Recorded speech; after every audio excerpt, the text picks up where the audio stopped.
We are here with Dan Bosler as we're going through what a DNR is and why it's important. Dan, you've just been through something with your dad who has just passed away 5 days ago, right? Yes. So what in the heck happened with this? How did this come into use? Well, coming into use Friday, I was very relieved I had it because the first thing, one of the paramedics, and there were several who asked when he came in, was, we have to perform CPR.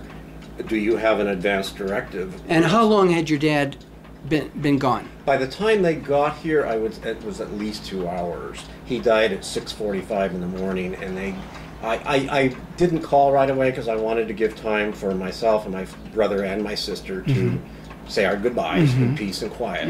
And when I asked them, I said, are you ready for what's going to happen in terms of everybody coming in? And they said yes, so that's when I called. And who'd you call? Well, initially I called Telephase. I had already pre-registered my father with Telephase, and they said, okay, call the sheriff's department, and that will get everything going, and call us back when everything's done. And so I did, and they had to come with sirens blaring, because when you tell them someone's died, they don't know that. They have to assume maybe they're still alive.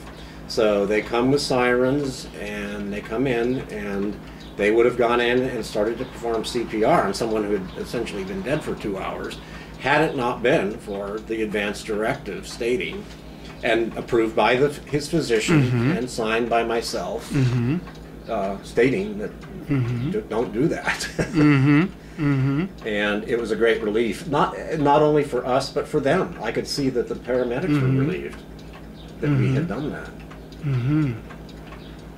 And so you had this awaiting where? Where was this? On the advice of the registered nurse from Kaiser, who was in charge of my father's case, clipped to the refrigerator. Kind of a depressing thing to have on the refrigerator, but you know, I'm sure glad it was there because I only had to walk a few steps and pull it off and hand it to him. And because you had this available, and in fact because you were healthcare power of attorney for him, yes, you were able to go ahead and sign this for him at the end. Yes. And have it a live signature that it was an original document there that they needed, and because they had it, they were able to say, okay, we don't have to perform the paddles to the heart or the CPR or the breaking of the sternum and all that stuff. Which would have been upsetting for everyone, including them. Like, a couple of them knew my dad from past emergencies out here, and were very fond of him, and I could see they were glad they didn't have to do that to him.